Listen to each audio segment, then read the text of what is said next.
¿Qué está pasando en el país? Que no hay Estado, no hay gobierno, no hay quien haga respetar los derechos, no solo de los individuos, la propiedad privada, la vida, no, los derechos de la naturaleza. Las más destacadas, por supuesto, han sido las Londras, donde se secuestró y se torturó policías, periodistas y trabajadores agrícolas de las Londras. Esto es lo que apena. Hemos entrado a la barbarie entre cooperativistas, que son una infinidad de personas incontrolables. Subvencionamos 500 millones de dólares. Es que operan prácticamente en la impunidad, grupos armados. Lo que ha ocurrido este fin de semana es de terror, porque incluso han baleado las ambulancias que transportaban a los heridos. Las ambulancias no han podido llegar a los lugares donde hay en este momento heridos retenidos, porque han sido repelidos por estos grupos armados. Pero además, el otro común denominador es la ausencia de las fuerzas del orden y de la fiscalía. Estamos en un estado de no estado, ¿no? Del Far West, hemos ingresado al Far West, a todo lo que es ilegal, narcotráfico, minería del oro, que está ligado al narcotráfico porque a través del oro es la forma más fácil de lavar el narcotráfico, al negociado de las tierras, a los cultivos de coca en áreas protegidas, en parques nacionales, y eso es lo que sustenta esta economía. No es el gas, no es la minería legal, no es la agroindustria legal, no, lo que sustenta es esta economía de la barbarie, ¿no? De lo ilegal, el contrabando. Y bueno, esos son los miles de ciudadanos bolivianos que se dedican a eso. Y en Santa Cruz ya es terrorífico porque ese Santa Cruz verde, ese Santa Cruz del Parque Noel Kempf, de estos parques, están todos avasallados, Cacho. Y entonces cada vez que ocurren muertos, recién nos acordamos de esta situación, ¿no? Llegó un contingente, los pobladores les dijeron hay que ir a tal lugar, nos dirigiremos a tal lugar para tratar de rescatar a los heridos. Los policías se hicieron a los desentendidos y prácticamente todo el contingente de uniformados ha retornado a Santa Cruz. Y con esto da cuenta de que hay una especie de sometimiento, hay una orden política para que no actúen estos grupos armados con impunidad, vinculados efectivamente con el narcotráfico, con la minería ilegal, y por tanto no hay solución a la vista. Esto se va a mantener así, van a seguir avasallando más tierras fiscales, más tierras del Estado, y el Estado como tal no tiene cómo defender la tierra que le pertenece al conjunto del pueblo boliviano. Entonces duele, es una llaga abierta, y cada vez que ocurre esto son puñaladas a la naturaleza. Los interculturales que están avasallando tierras todos los días en el norte cruceño son sus militantes. Y los cooperativistas auríferos que hacen lo mismo en el norte de La Paz son sus militantes. Entonces no se va a comprar un pleito con sus militantes, por eso es que la policía desaparece, hace la que hace el operativo, pero luego retorna a sus bases. Los fiscales, imagínate, Amalia, han dicho que van a abrir un caso por homicidio y por portación de armas, no por toma de tierras. Es decir, hay un encubrimiento del gobierno, hay una protección del gobierno y tal vez manija del gobierno para ocupar con colonizadores Santa Cruz, ¿no? Un proyecto político, un proyecto electoral y un proyecto de asentamientos que podría ser ordenado, legal, con el INRA por delante. No, es con grupos armados. En Bolivia hay grupos armados del narcotráfico, de la minería ilegal, grupos armados del contrabando y grupos armados de los avasalladores de tierra. Estamos sobre una bomba de tiempo, no solo la económica, pero también la social.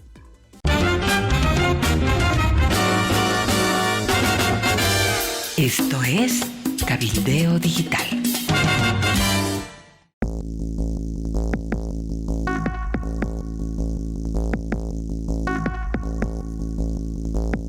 Hola, ¿qué tal? Bienvenidos. Esto es Último Momento, una alianza comunicacional entre Datapolis.bo y Cabildeo Digital. Cacho Herrera, Amalia Pando. Cacho, ¿qué tal? ¿Qué tal amigos del planeta? ¿Qué tal Amalia? En este lunes 4 de diciembre es nuestro programa número 11 con mucha información de último momento como lleva el nombre de nuestro programa. Te cuento, Amalia, amigos, que en este momento Cochabamba está prácticamente aislada, hablamos del departamento de Cochabamba, porque adicionalmente al bloqueo que se ha instalado en el trópico cochabambino ya hace 4 días, lleva el cuarto día de bloqueo. Esta mañana se ha instalado un punto de bloqueo en el municipio de Vinto, en el Valle Alto, que conecta a la ciudad de Cochabamba con el occidente del país, perdón. Por tanto, estamos en este momento con las vías bloqueadas de Cochabamba hacia el oriente, la carretera nueva, y hacia el occidente, en la parte de Vinto. La única conexión que tendría en este momento Cochabamba con el oriente del país es a través de la vieja carretera Cochabamba-Santa Cruz. Los del trópico, como sabes, Amalia, están exigiendo mantenimiento y obras carreteras, y los de Vinto están pidiendo que haya mejor atención en términos de agua potable, que están exigiendo de parte de las autoridades de CEMAPA en Cochabamba atención inmediata a esta demanda de agua potable. Entonces, así están las cosas. Estamos comenzando una semana conflictiva. No se sabe si van a dialogar los transportistas del trópico con el gobierno en Laucaeñe, que es su exigencia, o en el aeropuerto de Chimoré, tal como planteó el ministro de Obras Públicas. Pero hay otras informaciones también muy delicadas, Amalia, así que yo te paso la posta. Esos bloqueos en Cochabamba, mira, huele a Evo Morales, ¿no? No creo que sean los transportistas, o son los transportistas, pero como instrumento de Evo Morales. Eso es parte de este tire y afloje a propósito de candidaturas y personerías jurídicas y control del MAS. Eso es lo que me parece. Conflicto, el de Santa Cruz. Es un conflicto que apena, es un conflicto que hiere no solo por los 2 muertos reportados, por lo menos fuente El Deber.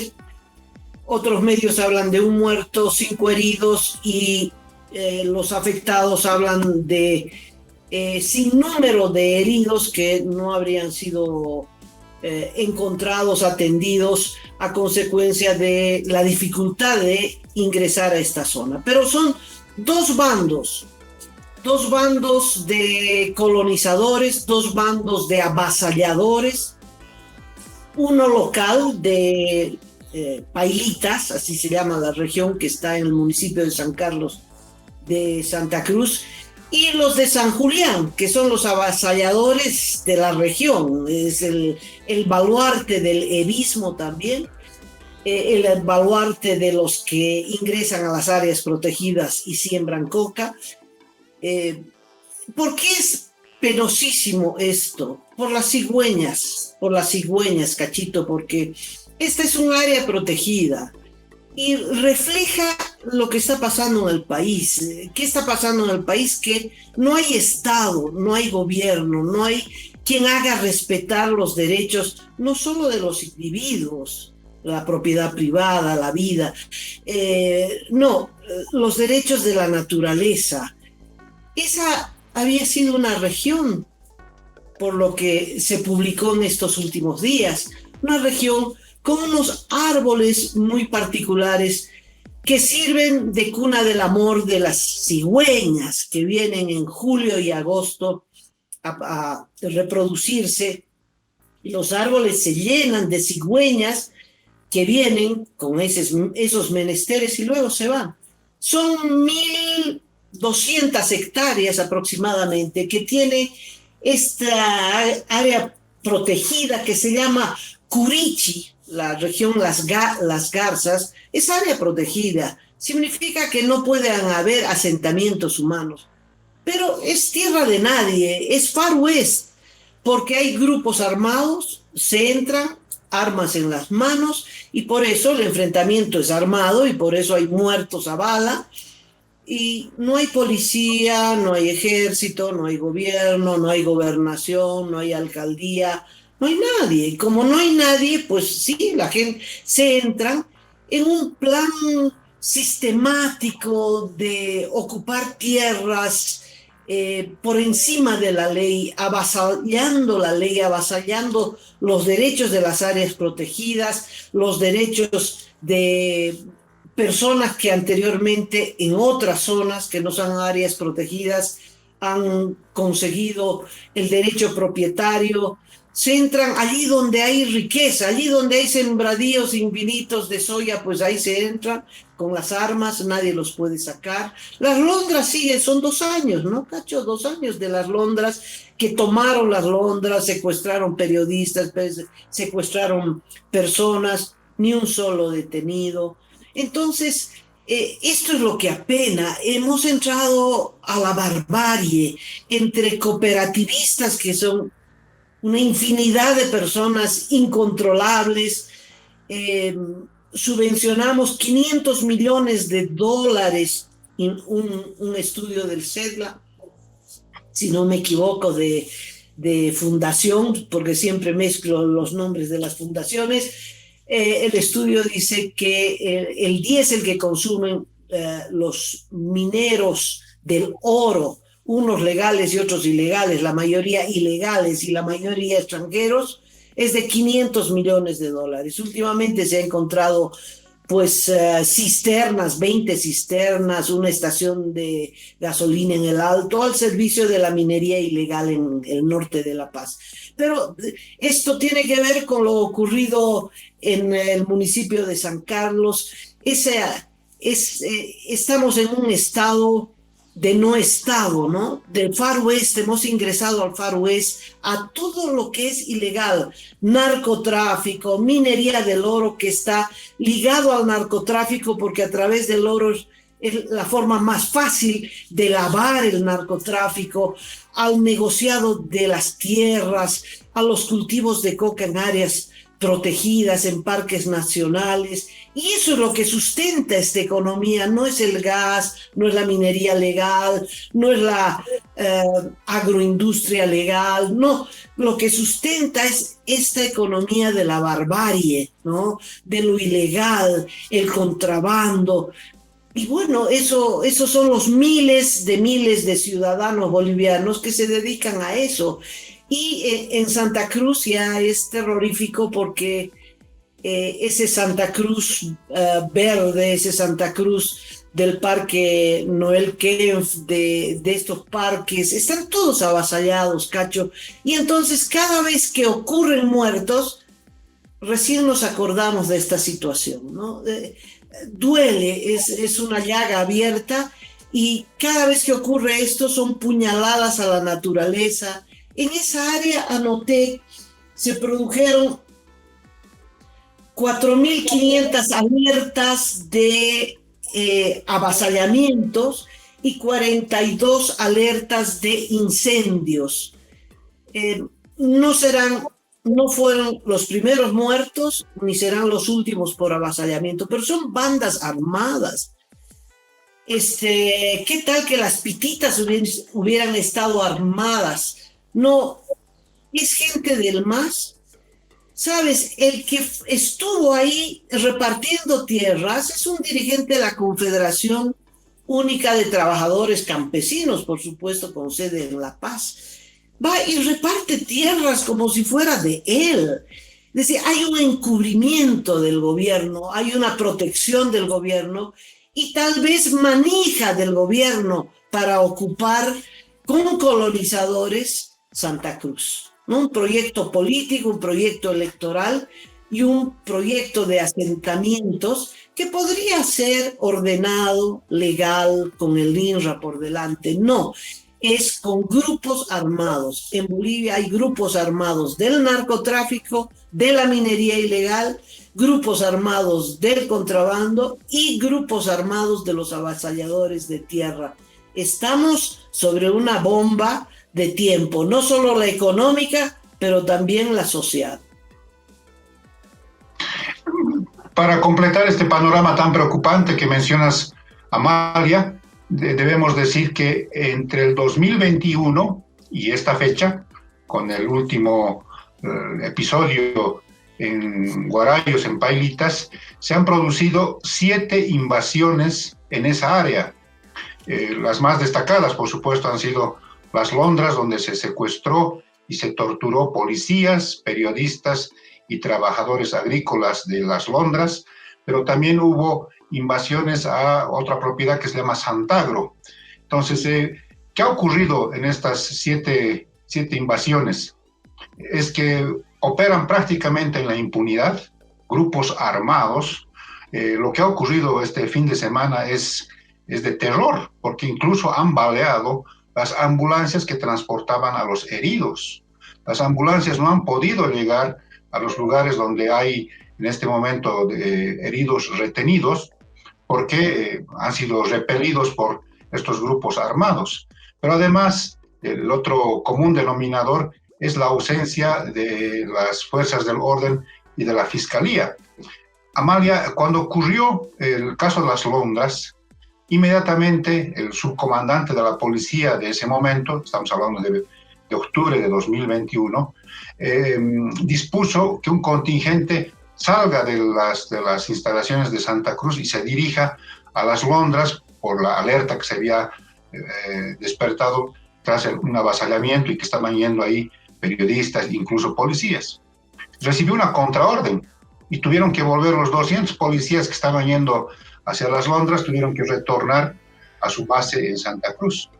Exactamente lo mismo ha ocurrido ahora con el tema de Pailitas.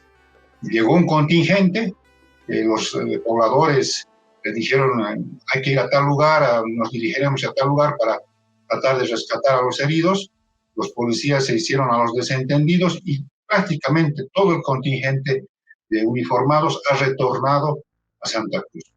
Con esto da cuenta de que hay una especie de sometimiento, hay una orden política para que no actúen estos grupos armados con impunidad, vinculados efectivamente con el narcotráfico, con la minería ilegal, y por tanto no hay solución a la vista.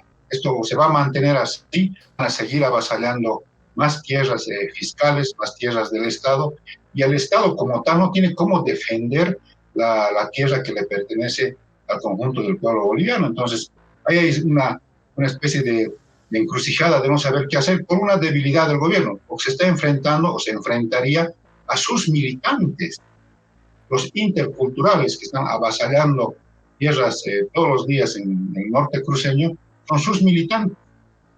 Y los operativistas auríferos que hacen lo mismo en el norte de La Paz son sus militantes.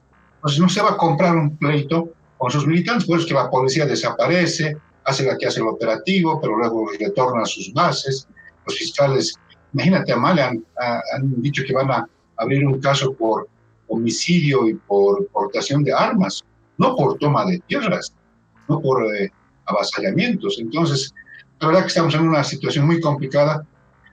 Sería bueno que también conocer algunas propuestas de quienes quieran asumir el mando del país para ver cómo de raíz se soluciona este problema, sabiendo que con el levismo o el arcismo es bien difícil que ponga freno a esto, es más bien alentado por estos intereses político-electorales que tiene el oficialismo. Así está, veremos cómo discurre la jornada.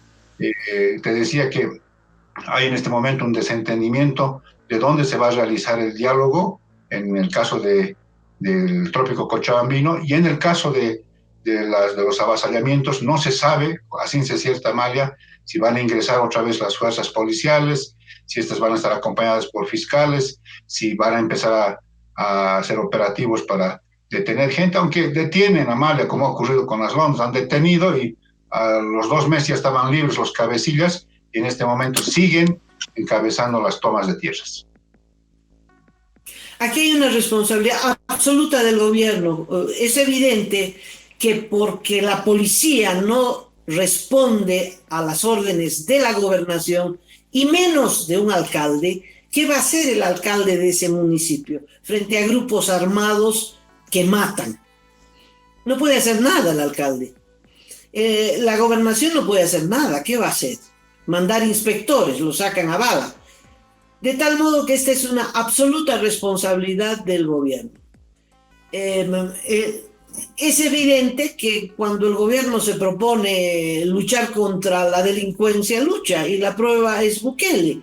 Aunque Bukele cruzó la línea de los derechos humanos y, digamos, se pasó en lo que hizo, acabó nada más ni nada menos que con los maras, en la organización delincuencial más grande del planeta, más grande y más violenta del planeta, ¿no? Por la cantidad de miembros, no sé cuántos. Bueno, hay presos 60.000. Antes de hacer el operativo construyó una cárcel, ¿no? Que, bueno, hemos visto las fotografías, una cárcel moderna, etcétera, esperando a los 60.000 que iba a detener, y los detuvo a los... No sé cómo los detuvo, porque pudo haberse armado una guerra civil. Pero participó el ejército en pleno. Y se acabaron las maras.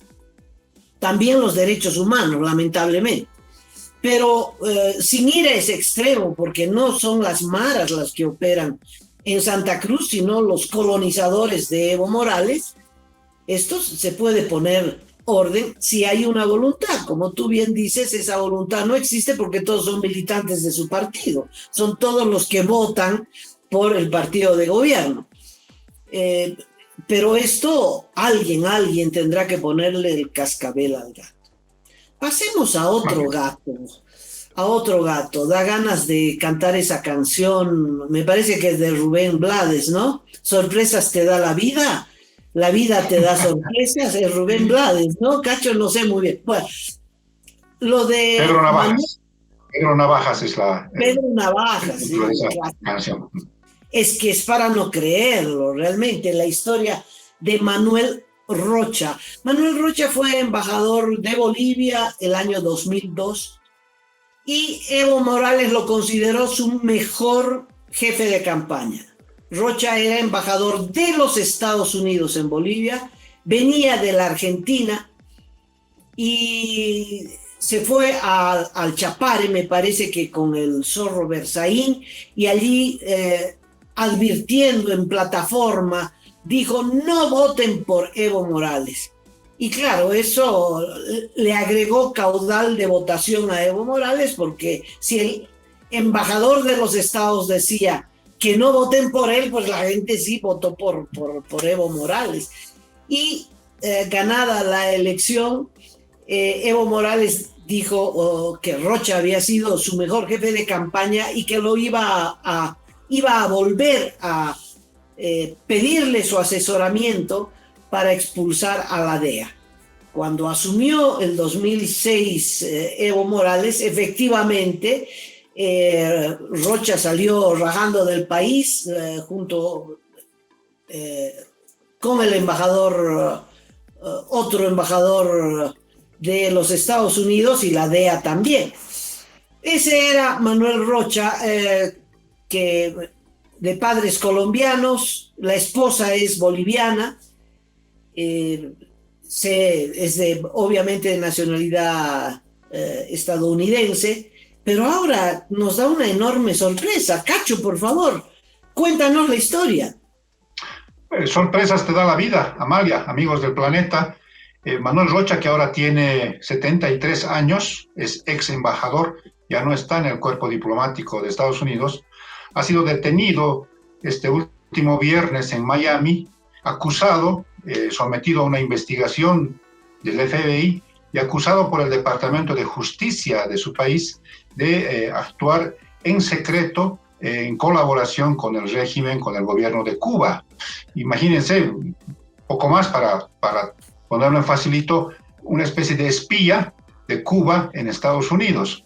Entonces ha sido detenido, arrestado, y este lunes va a enfrentar a un juez, me imagino federal, que seguramente le van a leer los cargos allá en esa audiencia, y este juez dispondrá si se va a defender en libertad, ellos se llaman libertad condicional, o si pasa a alguna cárcel federal en Miami, en Estados Unidos. Es muy sorprendente lo que ha ocurrido, porque se mostraba como uno de los embajadores más férreos en la defensa de la política internacional de su país. De hecho, cuando estuvo acá en Bolivia, también se produjo este lamentable hecho del ataque a las Torres Gemelas, poco antes en Estados Unidos, en Nueva York.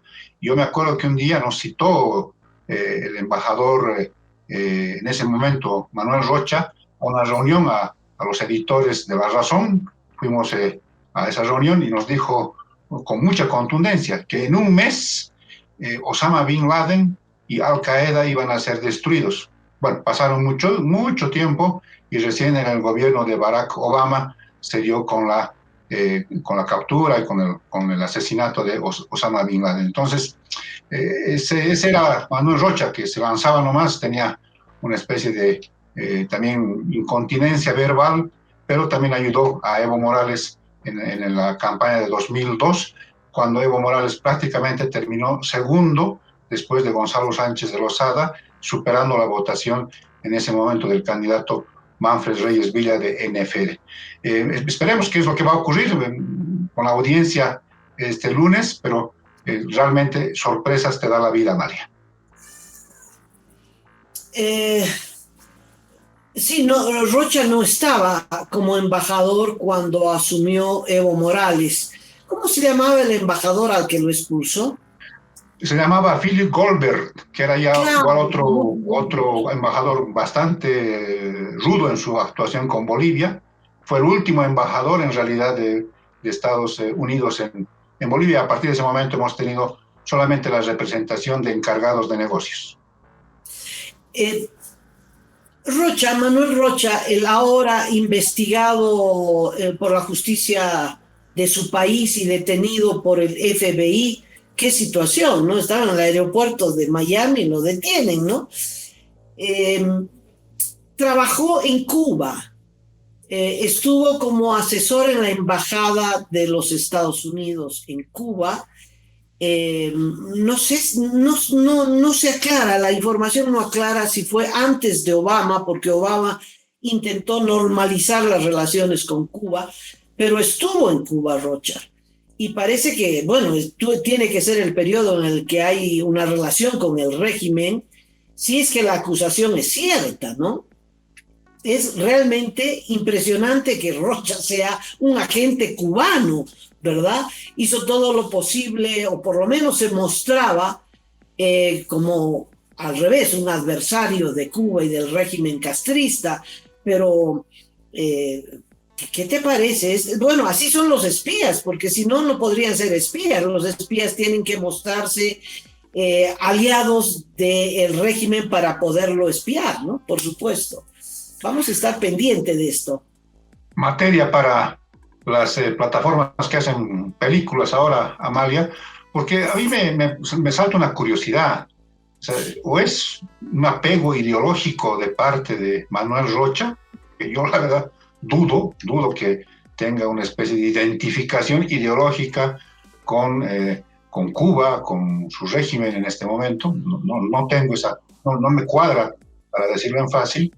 O ha habido algún otro tipo de interés, quizás más económico, de algún tipo de privilegios, no sé, para hacer este tipo de trabajos de colaboración secreta, teniendo el cargo, teniendo la trayectoria que tuvo en el ámbito diplomático de Estados Unidos.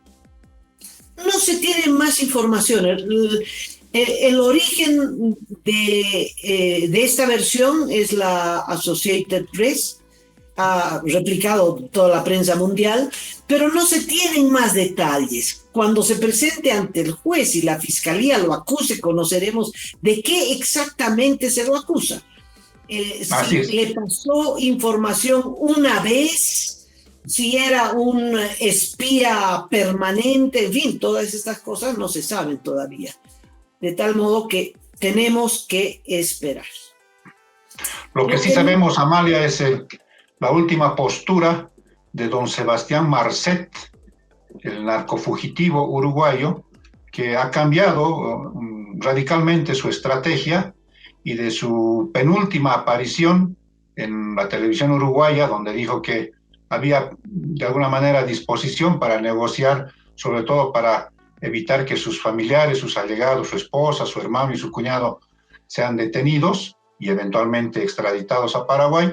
Anoche hizo conocer un mensaje grabado en el que dice que no se va a entregar, que no lo va a hacer nunca. Sí, adelante. Chito, ¿me permites? A mí me parece que en la entrevista que tan comentada hubo una mala interpretación. Marcet nunca tuvo la voluntad de entregarse. Nunca dijo quiero entregarme.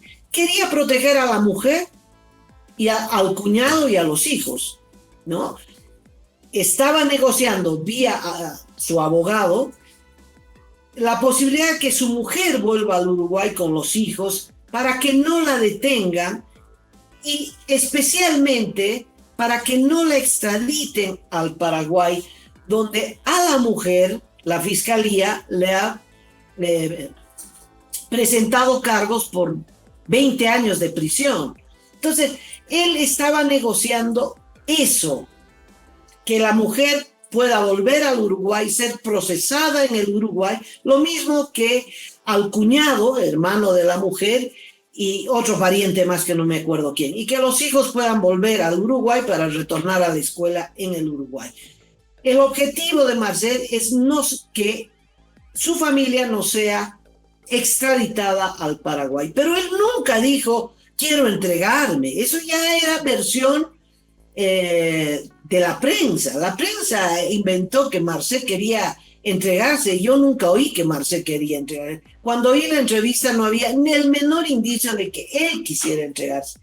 Y ayer fue claro. Dijo, vengan por mí, si quieren buscarme, si quieren encontrarme, búsquenme, ¿no? Pero él no iba a entregarse. Y ya queda claro por la posición del gobierno uruguayo que esta posibilidad de que la mujer vaya al Uruguay, eso no va a ocurrir. Uruguay dijo que si llega él, su mujer o quien sea, los iba a extraditar al Paraguay, porque esa es la ley, punto y final. Con narcos no negocio, dijo el gobierno del Uruguay. De tal modo que esa es la situación. ¿Dónde se encontrará ahora Marcet? Ya no se sabe. Ahora ya no aparece de frente, ¿no? Luciendo relojes caros, aparece como sombra para no dar ninguna pauta, ¿no? De dónde está ubicado. Obviamente de esa casa donde se hizo la entrevista ya rajó hace un montón de tiempo, ¿no?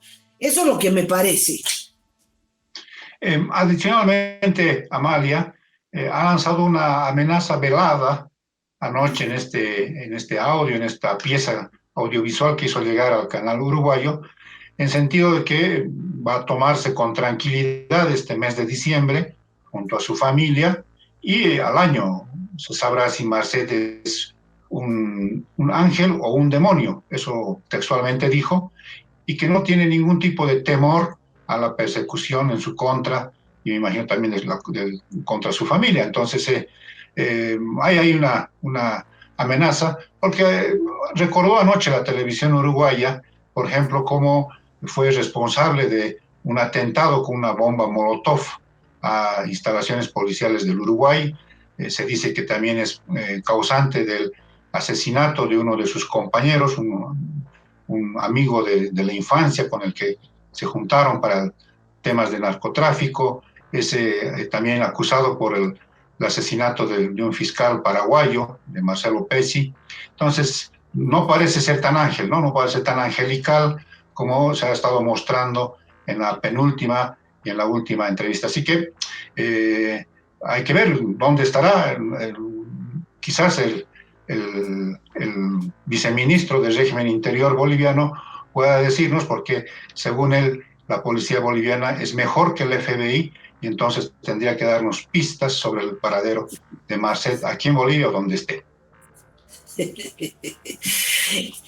Bueno, la gasolina, pasó la gasolina. Encontraron, dicen, ¿no?, las autoridades de yacimientos, unos cortines en yacimientos que hicieron una auditoría del almacenamiento de gasolina y faltaban 90.000 litros de gasolina y y las explicaciones son rarísimas de dónde están las 90. Y bueno, pero parece que son las que salen en cisternas, que salen hace 17 años de contrabando.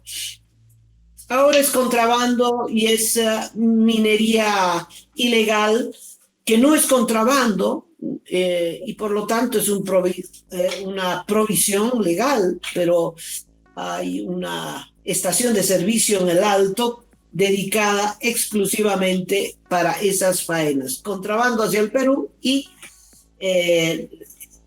mineros del norte de La Paz, que consumen mucho diésel por los motores que utilizan, ¿no? Y las lanchas y todo eso. Bueno, pero eso es imparable. No sé si te parece, Cacho, pero últimamente economistas, algún diputado del oficialismo, bueno, empiezan a hablar de la urgencia de levantar la subvención a la gasolina. Si levantas la subvención a la gasolina y pones un precio internacional parejo al de la importación, se acaba el contrabando, se acaba la subvención a sectores que no merecen la subvención, en fin. Pero también se acaba el gobierno, porque en ese instante hay una sublevación general de la población. En fin, pero alguien tiene que hacer la tarea. Lo que queda claro es que don Luis Arce Catacora no será quien asume esa tarea. Ya lo ha dicho, ¿verdad? Sí, aquí hay algo extraño, Amalia. Aquí hay una cosa que no está coincidiendo con los datos de la realidad. Quien lanzó esta denuncia del robo de la gasolina fue Carlos Valverde, nuestro compañero, nuestro colega. Esto lo hizo, tengo entendido, el miércoles en su programa que tiene todos los días, y dijo que eran 100.000 litros que se habían robado y que el gerente de la planta de Palmasola había dispuesto que nadie salga de la planta hasta que se vea qué es lo que estaba ocurriendo. Al día siguiente, las autoridades del sector de hidrocarburos dijeron que eran 91.000 litros y que la manera en la que hacían desaparecer esos volúmenes de gasolina eran a través de una figura que se llama la merma, que es cuando se trasvasa la gasolina o el diésel, se va chorreando, para decirlo en términos fáciles, y esa merma se va acumulando y es parte de una especie de margen que tienen de pérdida del combustible. Pero no, pues 91.000 litros de merma, ¿no? Eso no es para nada, es creíble.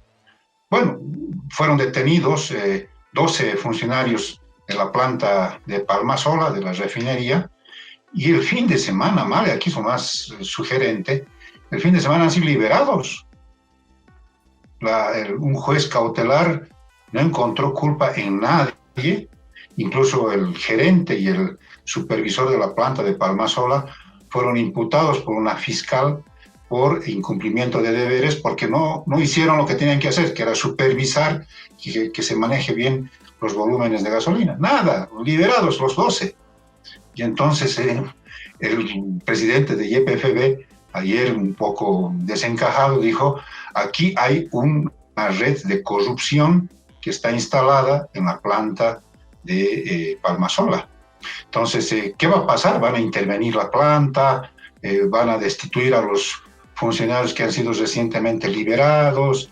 ¿Los van a cambiar de sitio para un poco calmar la cosa? ¿No? Entonces, aquí hay algo raro. Esta es una historia mal contada.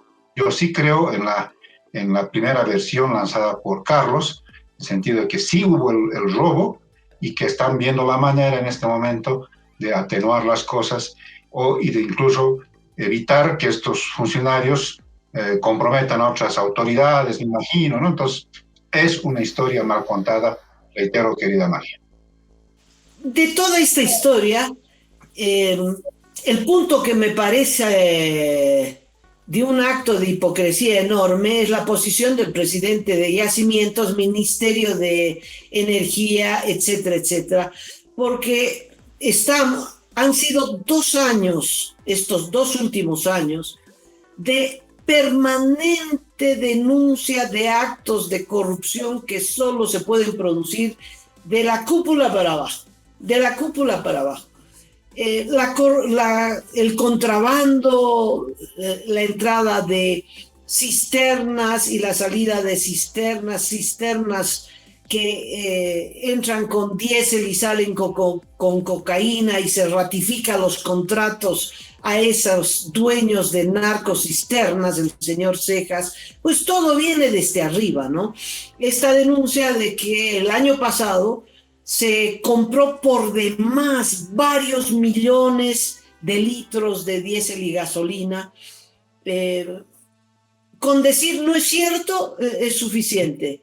Pero luego dijeron, hemos ahorrado este año, hemos importado menos gasolina, lo hemos hecho de forma más eficiente. Ah, bueno, entonces demuestra que el año pasado compraron por demás de la necesidad del mercado interno. ¿Y dónde está esa gasolina? Ahora tienen un lío con los productores de caña que producen también alcohol, ¿no? Por el etanol para mezclarlo con la gasolina. Los productores de alcohol piden un incremento de 10 centavos que el gobierno se niega a darles. El gobierno y los cañeros tienen un contrato y un precio que han determinado para la provisión del etanol, y piden un incremento de 10 centavos, que podría ser justo o no justo, pero con los 10 centavos más pasaría a 6 bolivianos el litro de etanol, cuando están importando, la importación de gasolina está a 8 y 10 bolivianos el litro. En fin, la próxima semana hay lío con los cañeros, hay tractorazo, etcétera, etcétera, etcétera.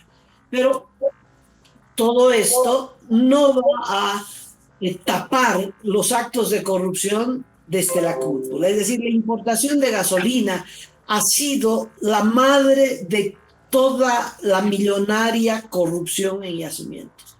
Porque solo ponle, no 10%, ponle 1% de los, no sé, me parece que se importa 1.700 millones de dólares acá. El 1% es una millonada y no es el 1%. Es decir, estas comisiones que se arreglan con los importadores, con los proveedores de gasolina, que los designan a dedo, y que a dedo también se designa la comisión que van a ganar, arbitraria. Un contrato tiene una comisión, el otro contrato tiene otra comisión, pero además no son pequeñas comisiones, son casi del 10 y 20% del precio internacional del petróleo. Es mucha plata, Cacho, mucha plata. Entonces, claro, ahora para lavarse las manos, resulta que los 12 trabajadores son los responsables. Difícil que 12 trabajadores, sin que nadie más arriba sepa, puedan sacar 90.000 litros de gasolina, que no ha debido ser una vez, ¿no?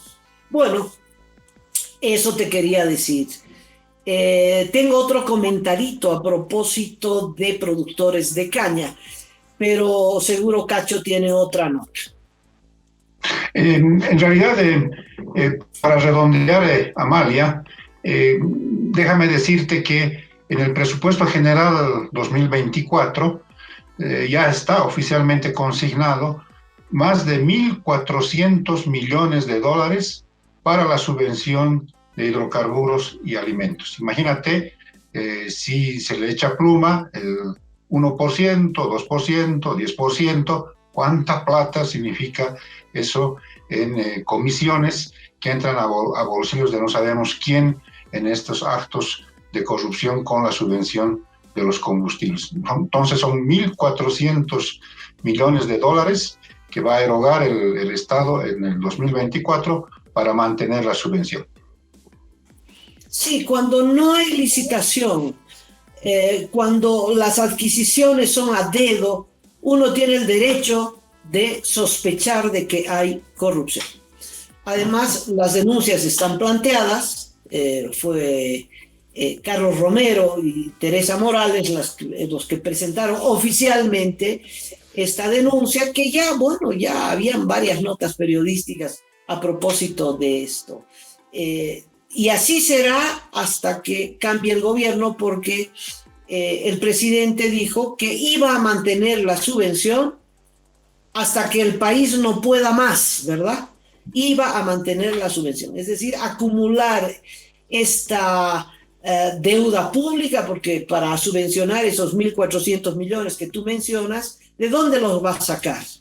¿De dónde los va a sacar? No los va a sacar de la exportación de gas, porque ya no hay gas, esa exportación viene cuesta abajo. ¿De dónde los va a sacar? Eso es deuda y déficit fiscal, y el déficit fiscal llega a un punto que se convierte en inflación, porque tienes que imprimir moneda, no te queda otra, ¿no? Y entonces vamos cuesta abajo en la rodada, como diría el tango. No, yo te quería hablar de, más que hablar, recomendar a los amigos visitar Cabildeo Digital para una nota que me parece interesante a propósito del ingenio azucarero de San Buenaventura. Para entender ese desastre se me ocurrió comparar con otro ingenio que está en Santa Cruz, el ingenio Aguaí, porque ambos ingenios, ambos proyectos, como proyectos cuando estaban en el papel, empezaron al mismo tiempo, 2010-2011, los dueños de ahora el ingenio Aguaí y el gobierno entonces de Evo Morales diseñaron los proyectos San Buenaventura y Aguaí. Y claro, San Buenaventura hasta el 15-16 no había arrancado. Aguaí arrancó con todo el 2013, es decir, 3 años después. No les voy a llenar de datos, pero en el artículo se muestra la comparación como San Buenaventura está al 33% de su capacidad instalada, sin materia prima, lleno de subvención. Tenemos que pagar su déficit anual, todos los bolivianos. Haberlo instalado allí ha significado que el gobierno tenga que hacer puentes, caminos, etcétera, porque la ubicación era por demás mala. Y claro, hicieron todo al revés, montaron la planta que fue aumentando de precio sistemáticamente, contrataron a dedo a la CAMC de Gabriela Zapata, la promocionada por Gabriela Zapata, esta empresa china, que luego tuvo asesores cubanos. En fin, es una larga historia. Pero lo más dramático es que no tiene solución, Cachito, no tiene solución, porque San Buenaventura, que está a las puertas del Madidi, del Parque Nacional Madidi, han devastado bosque para sembrar caña, pues esa tierra no es apta para plantaciones de caña, ¿no? Así acaben con el Madidi y siembren todo de caña. El ingenio de San Buenaventura no tiene salida, ¿no? Mucha gente del Beni, porque está al lado de la planicie del Beni, en el Beni están sembrando caña, ahí no desmontan nada, está muy bien, pero la tierra no da para la caña, no da para la caña.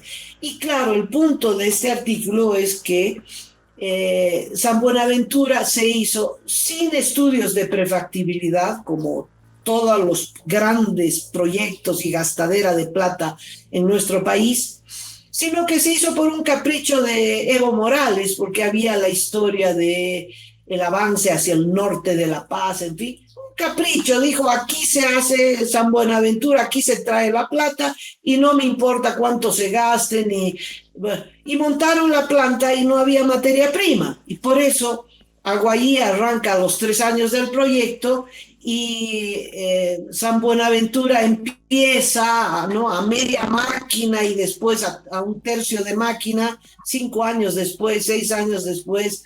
El año pasado recién han empezado a normalizar la producción. Es decir, es un desastre que lo pagas vos, Cachito, tus hijos, tus nietos, es decir, todos nosotros pagamos este desastre, este capricho político. Como San Buenaventura está la planta de Bulo Bulo, está la planta de vidrio en Chuquisaca, está la planta de cemento de Potosí, que es para no creerlo, ¿no? Es una planta modernísima que le instalaron los españoles, $300 millones también. No funciona. ¿Sabes por qué no funciona, Cachito? La planta de cemento de Potosí, hay otra en Oruro que está a media máquina, pero la de Potosí nunca arrancó, porque se olvidaron que necesita gas. Hicieron una planta sin el energético. Es decir, ya es para, no sé, para agarrarse la cabeza y realmente ponerse a llorar, o mandar una carta al Guinness, ¿no? Decir, mire, acá tenemos las cosas más insólitas del mundo. Yo creo que hay que entrar al Guinness. Bueno, con eso me despido. Cacho, ¿algo más que decir? No, yo creo que está redondo el panorama, Amalia. Están las cosas poniéndose color hormiga, cuando todo el mundo pensó que diciembre podía ser un tiempo de relativa normalidad, tranquilidad por las fiestas navideñas, porque vamos a cambiar de año. No, vamos a acabar el 2023 como arrancamos, tremendamente conflictivo, con bloqueos, con avasallamientos, con redes de corrupción en yacimientos. Estaremos informándoles, amigos del planeta, que nos observan diariamente, todo esto que ocurre en nuestro país todos los días. Agrego algo más. Y terminaremos con la prórroga de los magistrados serviles al gobierno. Bueno, eso parece que va a ser los primeros días de enero, Amalia. Nos estaremos enterando después del chaki de Año Nuevo de esta prórroga de los magistrados. Ha sido un gusto compartir estos minutos con ustedes. Será hasta mañana. Chao, chao.